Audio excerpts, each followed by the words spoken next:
19편 9절부터 16절 말씀. 청년이 무엇으로 그의 행실을 깨끗하게 하리이까? 주의 말씀만 지킬 따름이니이다. 내가 전심으로 주를 찾았사오니 주의 계명에서 떠나지 말게 하소서. 내가 주께 범죄하지 아니하려 하여 주의 말씀을 내 마음에 두었나이다. 찬송을 받으실 주 여호와여, 주의 율례들을 내게 가르치소서. 주의 입의 모든 규례들을 나의 입술로 선포하였으며 내가 모든 재물을 즐거함같이 주의 증거들의 도를 즐거워하였나이다. 내가 주의 법도들을 작은 소리로 읊조리며 주의 길들에 주의하며 주의 율례들을 즐거워하며 주의 말씀을 잊지 아니하리이다. 아멘. 하나님의 말씀의 중요성을 강조하는 시편 119편의 두 번째입니다. 청년이 무엇으로 그 행실을 깨끗하게 하리까? 주의 말씀만 지킬 따름이니이다. 그랬습니다. 우리의 행실을 깨끗하게 거룩하게 하면은 하나님 말씀을 지켜 행하는 것만큼 좋은 방법이 없다. 청년이라 하면 꼭 나이대만을 얘기하는 것은 아닌데 하여튼 하나님 말씀을 따라 사는 것이 어리면 어릴수록 일찍이면 일찍 하는 것이 좋다 이런 얘기죠. 특별히 이제 하나님 말씀을 따라 살면 좋은 것은 이제 범죄하지 않는다, 죄짓지 않는다 이런 얘기죠. 하나님의 말씀은 우리 자꾸 사람이 들으면 이제 선과 악에 대한 분별력이 생기게 되죠. 무엇이 하나님 보시기에 선한 것이며 무엇이 하나님 보시기에 죄된 것인가에 대한 분별력이 생기게 됩니다. 우리가 세상을 살다 보면은 세상에 이제 지혜라는 것이, 세상의 똑똑함이라는 것이 하나님의 길과 달라가지고 세상에서 유능하고 잘 되는 길이 있을 수도 있는데 그런 길로만 행하다 보면은 사실 그것이 선한 것인지 그게 악한 것인지 그것이 죄된 것인지 그런 분별력이 없이 그냥 쫓아가기 마련이거든요. 그러나 이제 하나님의 말씀은 우리가 잘 알게 되면, 지키려고 마음 먹기 시작하면 그것이 우리에게 이제 분별력을 가져다 주어서 악한 일에 대해서, 죄된 일에 대해서 이제 우리 마음 안에 이제 브레이크가 걸리는 거죠. 그래서 오늘 저자도 말하기를 하나님의 말씀을 마음에 두어야 한다 이렇게 얘기했습니다. 우리가 하나님을 전심으로 찾으려고 하면은 하나님의 말씀을 우리 마음에 두어야 한다 이런 얘기죠. 여기서 이제 하나님의 말씀이라는 것이 이제 구약에 말하면 이제 율법 아닙니까? 법. 법을 마음에 둔다는 것이 이제 무슨 말이냐 이제 이렇게 한번 생각해 볼 수 있는 거죠. 원래 법이라는 것은 하나님께서 이스라엘 백성들에게 그 십계명에 이렇게 돌로 새겨서 모세를 통해서 주신 것 아니겠습니까? 그것이 뼈대를 이루고 거기에다가 모세가 이제 많은 계명들을 더하여서 이렇게 뭐 한 660여 개의 계명으로 구약의 신명기에 준 것이 우리가 흔히 말하는 이제 율법입니다. 율법. 그러니까 60여 개의 계명이 있는 것이고 그 중에 핵심이 이제 십계명이라고 할 수가 있는 것이죠. 여러분 법이라는 것을 생각해 보세요. 법은 누구에게 주는 거냐? 법은 그러니까 법 없이도 살 사람에게 법을 주는 것은 아니죠. 법이라는 것은 법이 없으면 안 되는 사람들에게 주는 것입니다. 그러니까 하나님이 법을 줬다는 것은, 사람에게 줬다는 것은 사람이 법이 없으면 죄를 깨달을 수 없기 때문에 그런 거예요. 하나님이 살인하지 말라, 하나님이 도둑질하지 말라, 내 이웃에 대하여 거짓 증거하지 말라, 간음하지 말라, 우상을 만들지 말라, 이런 계명을 주지 아니하였으면 그 계명을 어겨도 그것이 범죄다, 죄라는 것을 알지 못하지 않습니까? 우리가 사는 세상에서도 법이 있어서 그것을 어기면은 사람들이 범죄하였다 그러지 않습니까? 그래서 잡혀가잖아요. 그 법이라는 것은 강제력이 있어요. 강제력. 근데 이 법이라는 것이 사람에게 강제력을 걷고 페널티, 형벌을 통해서 사람들로 지키게 하는 거거든요. 근데 이 법이라는 것을 계명으로 이렇게 조항으로 우리들에게 줄 때 이거 굉장히 불완전합니다. 만일 하나님이 주신 계명 10가지, 10계명만 가지고 우리의 삶을 다 통제할 수가 있겠습니까? 없지 않습니까? 모세가 받은 것은 10가지 계명인데 그거 가지고 다 백성들의 삶을 다 통제할 수가 없잖아요. 그러니까 거기에 또 더하여 600여 개를 만들었는데 여러분 그걸로 끝났겠습니까? 그렇지 않습니다. 법은 계속해서 늘어나야 되는 것이에요. 뭐 그렇지 않으면 우리는 지금 뭐 우리나라 대한민국 딱 출범하고 나서, 정부가 세워지고 나서 그때 재헌헌법 있고 법이 있었는데 계속해서 입법이 되지 않습니까?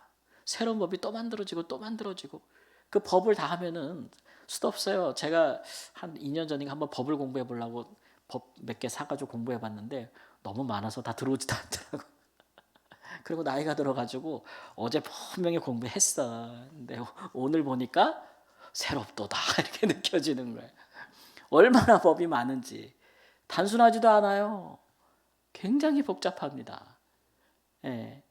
그게 다 뭡니까? 이렇게 얼기설키 막 그냥 거미줄처럼 우리의 삶을 일일이 다 통제하지 않으면 우리의 기본적인 삶이 유지가 안 되는 거예요. 왜 그렇게 우리를 통제하는 것입니까? 우리 인간 안에는 끊임없이 그 법을 어기고자 하는 본성과 욕망이 있기 때문이고 강제하지 않으면 선을 행하기는커녕 죄를 범하기를 이게 금할 수 없기 때문에 그런 거예요. 그렇기 때문에 법이라는 것은 인간의 최저의 인간에게 최저의 삶을 살게 하기 위한 어떤 강제력이라고 할 수가 있는 거죠. 예. 근데 그런 법으로 우리 인간이 살아가고 있는 사회에서 하나님이 기대하시는 우리 인간에게 거룩한 삶, 의로운 삶을 살 수 있겠는가? 그렇지 못하다는 것을 보여주고 있지 않습니까? 아무리 법으로 통제하고 강제해도 불법, 불의 뭐 이런 것들은 너무 횡행하고 지금 뭐 국제사회에서 벌어지는 거 보십시오. 아무리 국제법을 정해놓으면 뭐 합니까? 힘 있는 놈이 가서 때리면 그뿐인 것은. 예? 국제적으로도 그렇고 사회적으로도 그렇고 얼마든지 법을 회피하고 법을 어기고 하면서도 온갖 지식과 권력을 이용해서 법에 저촉을 받지 않고 회피하는 사람들도 많고 하여튼 이 법이라는 건 굉장히 불완전하기 때문에 그 법이라는 것이 우리를 구원하지 못한다는 거예요. 그런 것들을 성경의 역사가 보여주고 있는 겁니다. 이스라엘 역사를 보십시오. 하나님이 다른 민족에게는 없는 정말 당시에 가장 의롭고 세세한 법을 주었지만 이스라엘 백성들이 그것을 법을 지키어 살았는가? 아니란 말이에요. 법을 못 지켜서 그 법에 대한 벌을 받은 거예요. 예. 그래서 하나님께서 우리에게 법을 주신 것에 대한 기능을 우리가 역할을 생각해 볼 때 그 법 자체는 거룩한 거예요. 깨끗한 것이고 의로운 거예요. 근데 그 법이 우리가 못 지키기 때문에 우리를 살리는 게 아니고 우리를 죽이는 거죠. 벌 받으니까. 예. 그래서 우리는 법을 지킬 능력이 그런 선함이 없다라는 것이 성경에서도 역사에서도 우리 현재 우리 삶에서도 드러나게 되는 거예요. 그렇기 때문에 성경은 또 이 시편 저자는 하나님의 말씀을 법으로 계명으로 존재하게 하는 것이 아니고 어디에 두어야 된다 그래요? 네? 마음에 두어야 된다. 마음에. 그러니까 억지로 강제 조항 때문에 벌 받을 것이 두려워서 살인하지 않고 간음하지 않고 도둑질하지 않고 이렇게는 못한다는 거죠. 지킬 수가 없다는 거예요. 그런데 하나님의 법을 내 마음에 둔다는 얘기는 오늘 말씀에도 나오지만 지키는 것을 즐거워한다는 거예요. 의미가 다른 거예요. 마음에서부터 즐거워한다는 거예요. 그러니까 뭔가 욕망과 죄악이 우리 마음에 있는데 하나님의 말씀이 계명으로 밖에 있는 게 아니라 내 마음에 있어가지고 내 안에부터 단도리를 치는 거예요. 그래서 살인하지 않고 도둑질하지 않고 간음하지 않는 것이 억지로 그렇게 하는 게 아니고 그게 사랑하기 때문에 얘를 마음부터 원하는 거예요. 그렇게 하고 싶은 거예요. 이웃을 사랑하니 살인할 이유가 없고 이웃을 사랑하니 도둑질할 이유가 없는 것이죠. 이웃을 사랑하니 거짓을 행할 필요가 없는 거예요. 그렇게 돼야 된다고 이야기하고 있는 것입니다. 그래서 이 시인은 어떻게 하면 그렇게 할 수 있느냐 그 방법에 대해서 얘기를 하는데요. 12절의 말씀 보니까 주의 열라들을 내게 가르치소서 그랬어요. 그 얘기는 뭐냐면 배우겠다는 얘기예요. 하나님의 말씀을 배우겠다는 얘기예요. 여러분 사람이 배우면 그것이 사람 마음 안에 남지 않습니까? 예, 그것이 잃으면 잃을수록 좋습니다. 좋습니다. 우리가 이제 태어날 때 아이가 태어나서 나를 낳고 양육해 주신 부모님에 대해서 아빠, 엄마라고 부르는 것은 당연하지 않습니까? 그것이 뭐 그렇게 어려운 일이겠습니까?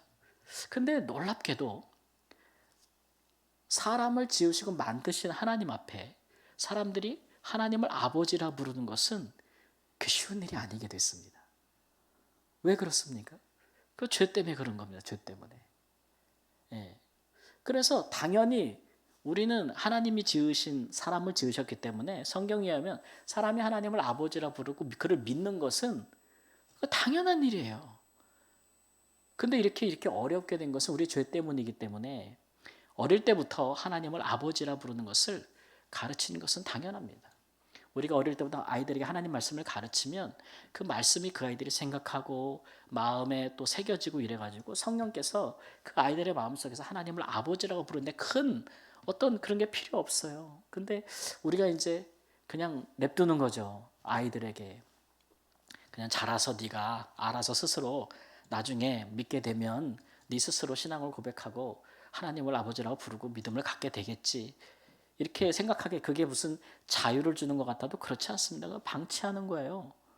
예. 그 아이들이 성장할 때 동안에 하나도 그 마음에 하나님의 말씀을 두지 않는다고 생각해 보세요. 다른 게 다 들어와 있는 거예요.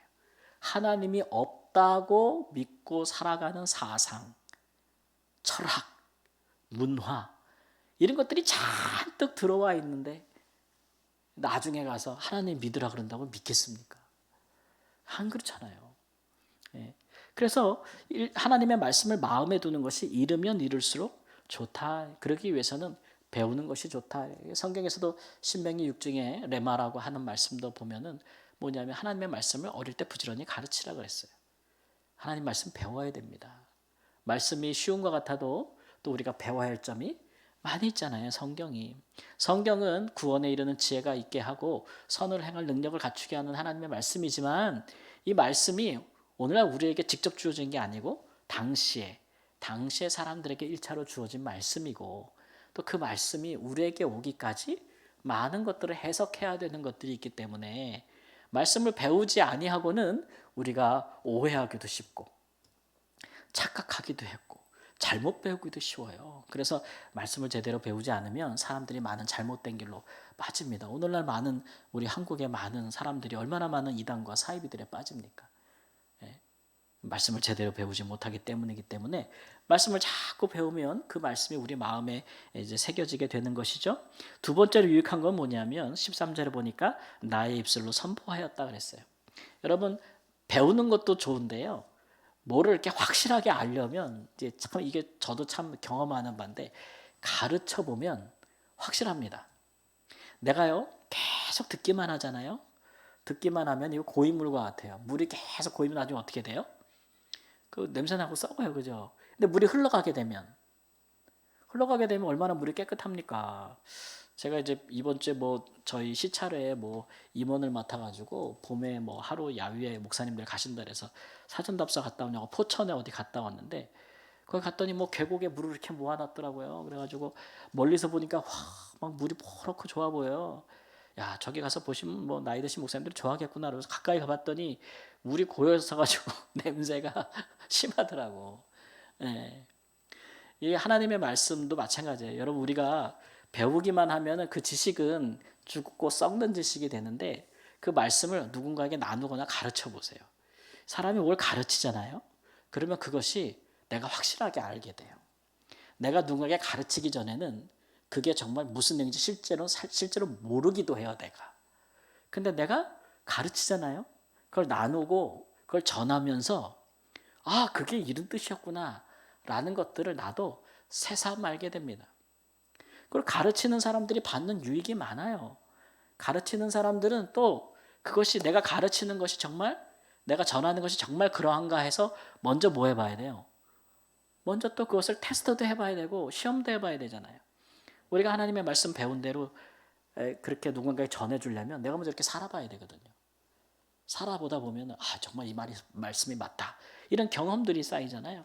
그렇기 때문에 사람이 하나님의 말씀을 배우는 것에서 끝나지 않고 그것을 전하거나 말하거나 가르치는 것까지 해보면은요 훨씬 더 하나님의 말씀이 어떠한지를 더 선명하게 알게 됩니다. 선명하게 알게 돼요. 예. 그래서 나의 입술로 선포하였다 이런 얘기 많이 하죠. 그리고 15절도 보니까 내가 주의 법도들 작은 소리를 읊조리며 주의 길들에 주의하였다 이런 얘기는 그 하나님의 말씀을 계속해서 작은 소리로 읊조렸다라는 얘기는 두 가지 의미가 있는 건데 하나는 읽었다라는 의미가 있는 것이고 또 하나는 이렇게 또 암송했다라는 의미도 있는 것이죠. 그래서 하나님의 말씀을 자기 마음에 두기 위해서 계속해서 읽었다 그랬어요. 이렇게 읽었다. 그래서 하나님께서는 이스라엘 백성들에게 기록된 하나님의 말씀을 계속해서 가까이 두고 읽으라고, 왕부터 읽으라고 권면하시지 않았습니까? 하나님 말씀을 계속 읽는 것은 굉장히 유익합니다. 그러면 그 말씀을 계속 마음에 남아서 그 말씀이 우리를 결정적인 순간에 인도하게 되죠. 또 우리가 이렇게 늘 기록된 성경을 가지고 있지만 우리가 또 중요한 우리가 사랑하는 말씀들을 또 암송하는 것도 그 말씀이 우리 마음에 남는, 아주 마음에 두는 중요한 또 방법이기도 합니다. 이런 여러 가지 방법들, 말씀을 배워보고 말씀을 또 전해보고 또 말씀을 읽어보고 또 우리 교회는 쓰는 그룹도 있잖아요. 쓰는 것도 해보고 또 말씀을 암송도 해보고 이렇게 하면서 하나님의 말씀을 자기 마음에 가까이 두게 되면 그 즐거움이 엄청 크다라고 이야기하고 있어요. 특별히 14절 말씀에 보니까 그 즐거움을 뭐에 비하냐 그러면 재물을 즐거함 같이 증거들의 도를 즐거워합니다 그랬어요. 사람들이 세상을 살면서 많은 즐거움이 있는데 이 시편 기자가 찾은 것은 뭐냐면 사람들이 재물을 모으거나 쌓을 때 제일 즐겁다 그런 얘기 하거든요. 돈 버는 재미 쏠쏠하잖아요, 그죠? 돈 버는 재미, 돈이 쌓이는 재미 좋잖아요. 그것만 한 게 사람들이 별로 없다라고 말을 하는데 하나님의 말씀을 마음에 두고 살면서 그렇게 사는 재미가, 즐거움이 그에 못지 않다. 오히려 더 크다 이런 얘기도 하고 있는 겁니다. 그래서 이제 하나님을 믿는 사람들은 그래서 이 두 가지의 즐거움 중에 무엇이 더 크냐를 결정할 날이 와요. 하나님의 말씀도 우리에게 얘기하지만 사람이 떡으로만 사는 것이 아니다. 하나님의 입에서 나오는 말씀으로 사는 것이다 라고 이렇게 이야기하지 않습니까? 우리 인생이 재물이 있어야 살지, 중요한 인생의 목적과 가치가 되고 있죠.